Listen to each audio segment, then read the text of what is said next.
Well, hello. I decided to plop myself down this time instead of crawling back because I'm in a skirt. Although I do crawl back all the time, even if I'm in a dress. But I did kind of want to show off my skirt a little bit because you can't see it in the video because I am only waist up, but I did want to document it. It's a 1950s skirt. I got it at a vintage store, so super cool. And yeah, today, as you know by the title, we are going to be talking about unfiltered relationship thoughts or advice. I don't know what I will call it yet. If I'm actually going to be giving advice or not, who knows? This has been on my list of things to talk about for quite a while, and we're just gonna see where it goes. I don't know where God is going to take us on this video, but hopefully it is beneficial to you, and hopefully there's not too many distracting noises while we film. So, got my hair. Let's just start at the beginning when you meet someone. So there's the whole who should pursue and all of that stuff. I am just naturally a pursuer of people. It's just who I am. I love friendships, and I'm very intentional and very persistent with building those. And so I think that it would be hard for me to quench that, but at the same time I want someone who will radically pursue me, and then hopefully that person who's radically pursuing me I am also interested in.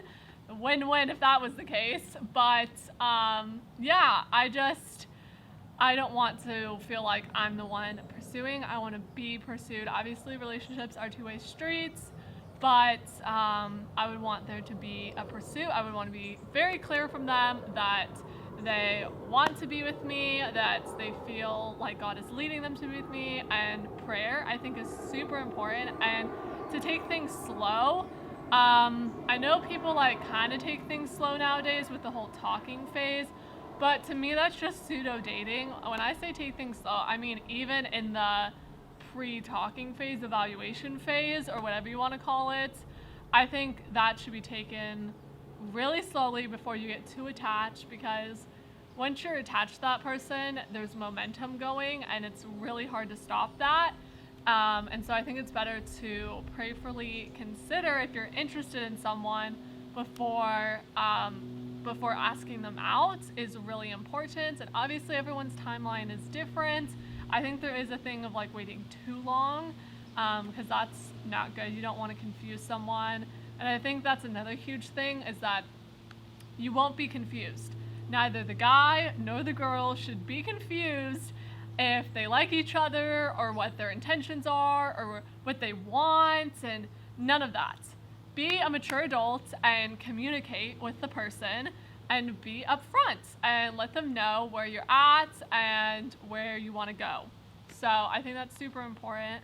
I think I want to do something a little bit less traditional, where you're not just prayerfully taking the time on your own, but you're seeking counsel from people that they know. And so basically, if they have a group of 5 to 7 people, you would go and talk to those people, different ages hopefully, people who have known them for long periods of time and shorter periods of time and everything in between, and then they would do the same to you.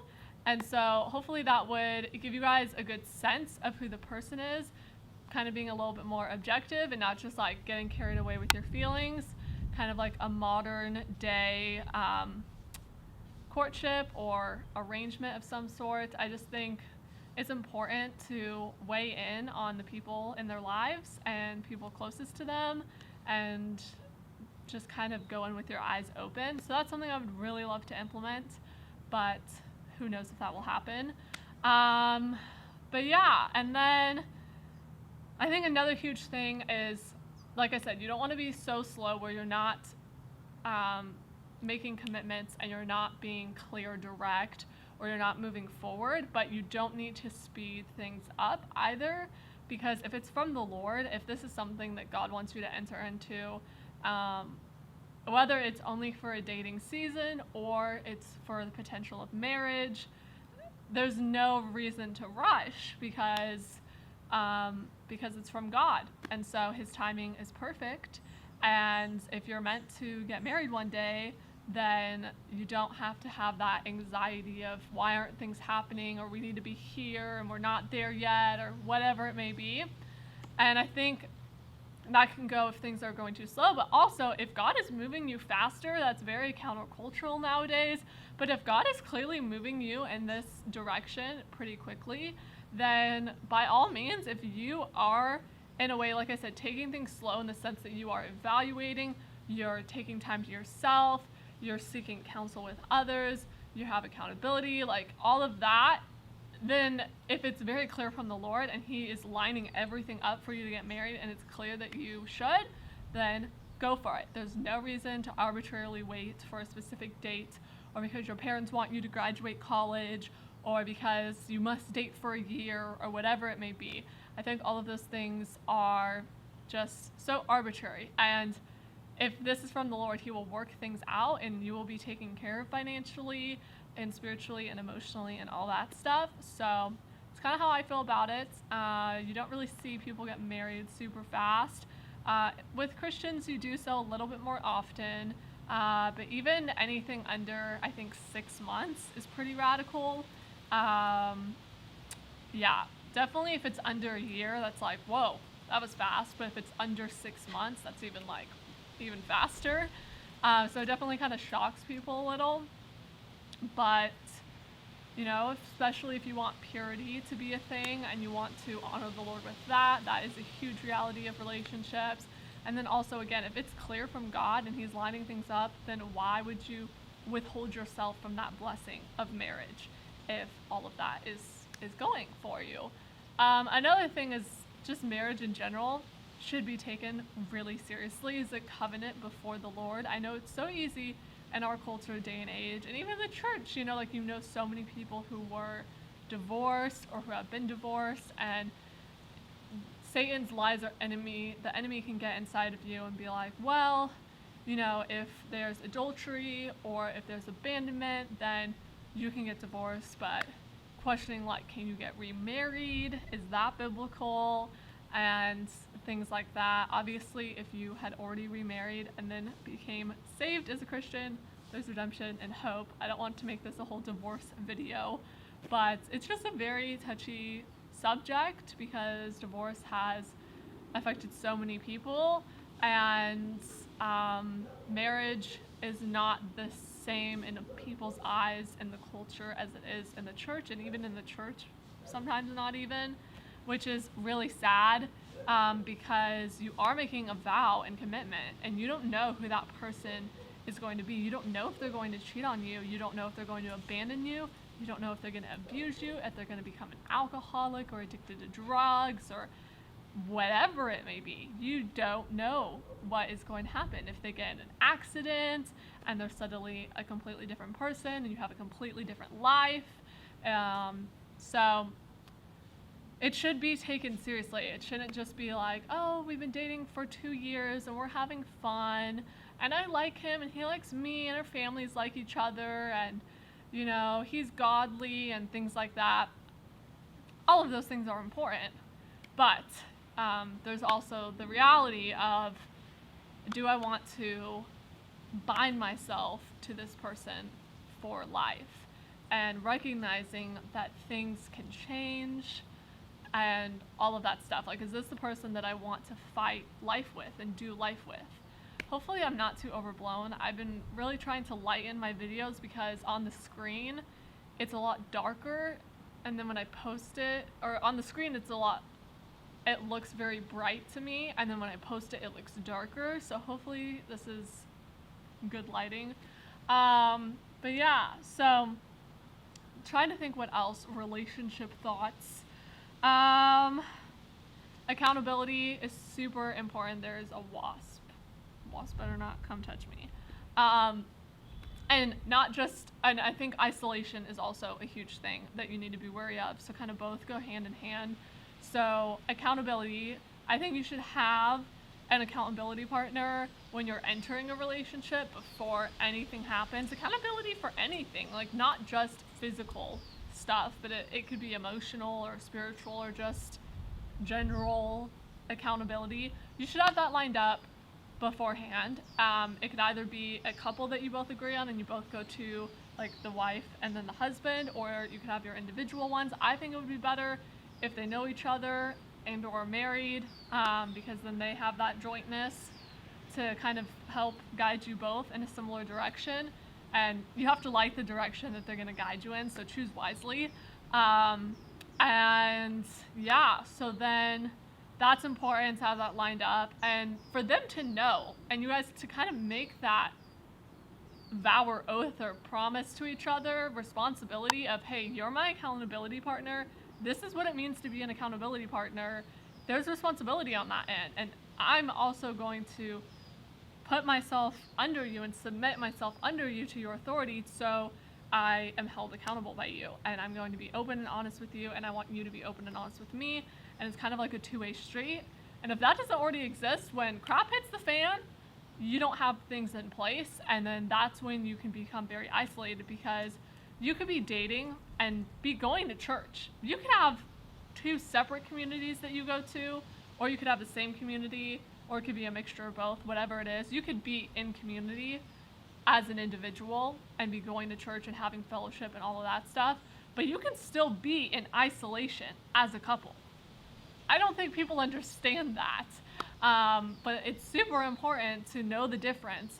And if you guys are constantly hanging out one-on-one, either going on dates or going to each other's houses or studying or whatever you're doing, whatever it is, if you're constantly just you two, the majority of the time when you are having time together, that connection is building, you're in isolation. And that's not good. You're forming a bond with a person, you're getting emotionally deeper with them, which then makes you want to get physically deeper and all the things. It's just not, it's not a good combination. And then that person becomes your best friend, which is like super cute, but then like if you break up, then what happens? Heartbreak. And so I just don't think it's wise to be in isolation. Now that doesn't mean never be alone, because you want to have some time. It is so hot today. You want to have some time alone with the person so you can see them outside of a group, but I also think you can get to know someone really well inside of a group.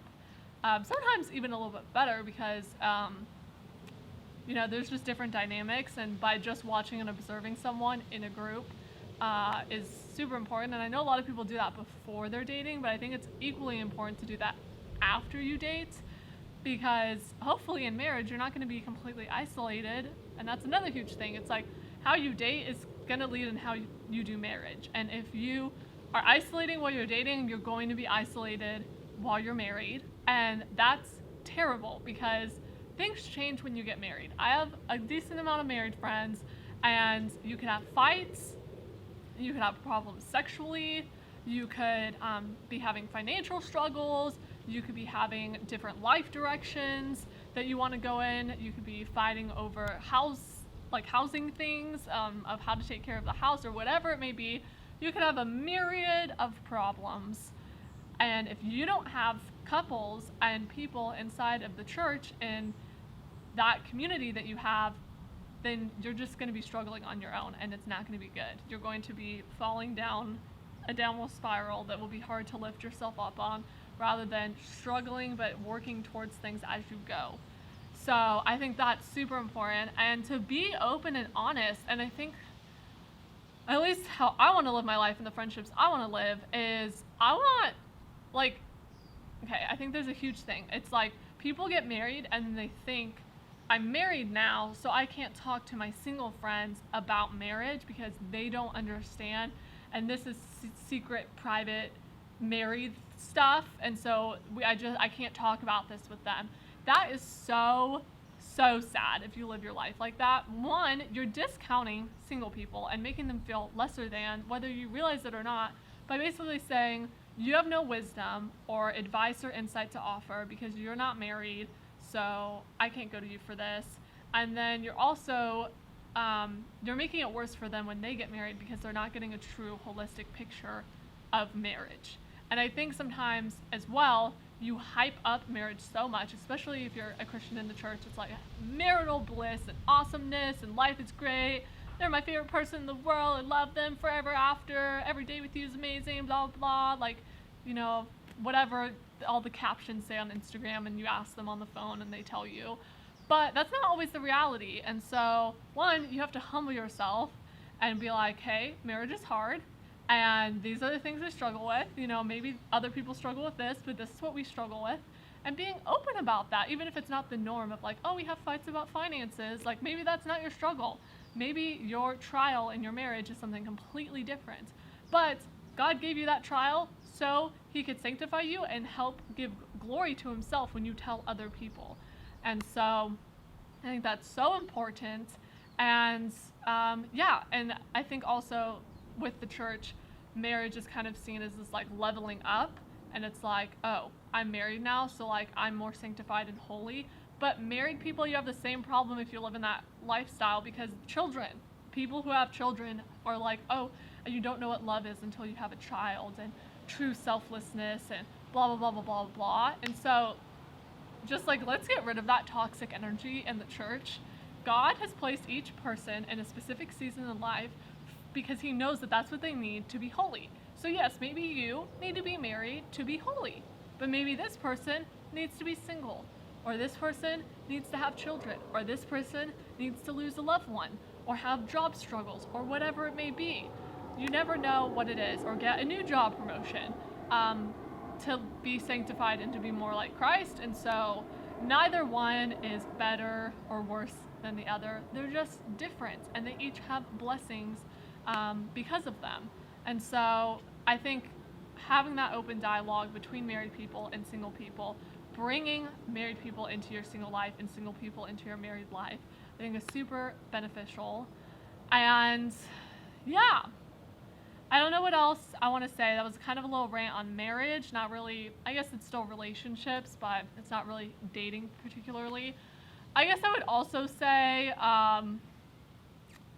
that I think it's hard when you start dating someone. I kind of alluded to this earlier, but you build, you have like this foundation where you started, and you're building a relationship, and you have all this time and this energy that you've poured into this person.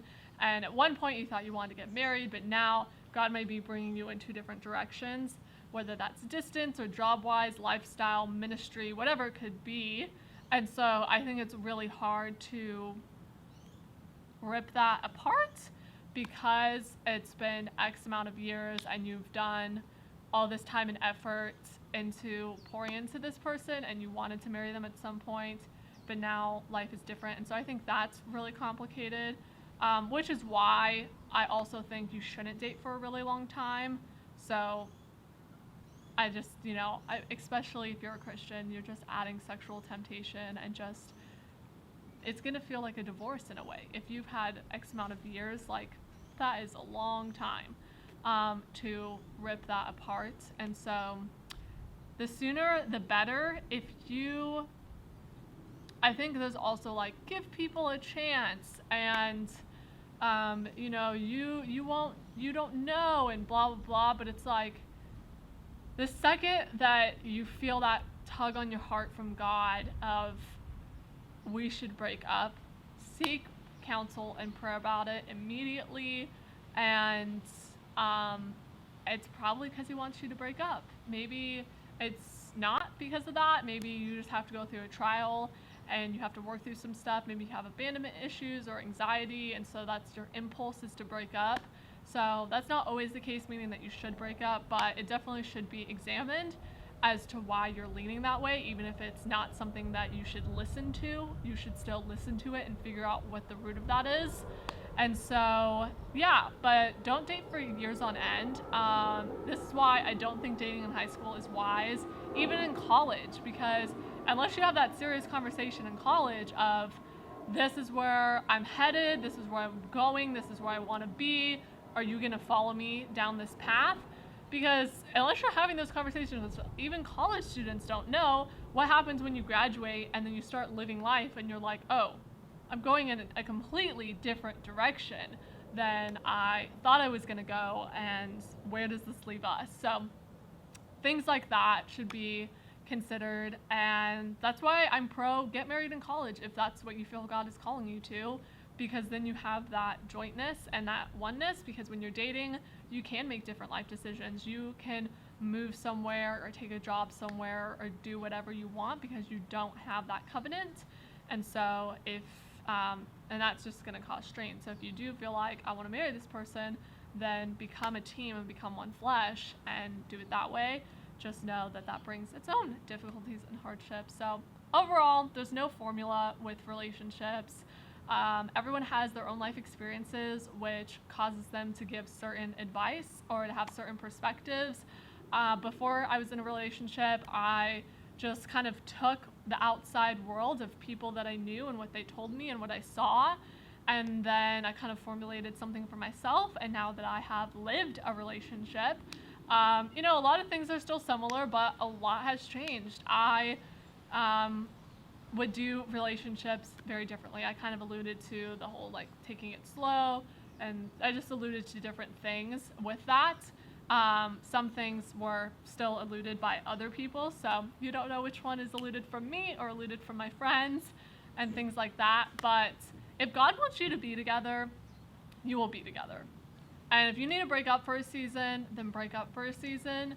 But don't go on breaks. Breaks are so unhealthy. And trust God. Again, you don't need to rush things. And if God wants you to end up together, you will end up together. I know plenty of couples who have broken up and gotten back together and are now married, but with every one story of that, there's probably 5 or 10 where people break up and never get back together, if not more. I haven't done the statistics, but that's very rare. So know that that's not the norm and not the usual case, but it does happen more often than you may think. And so that's it. I don't really know what else I have to say. Don't just go into a relationship because you want to be in a relationship.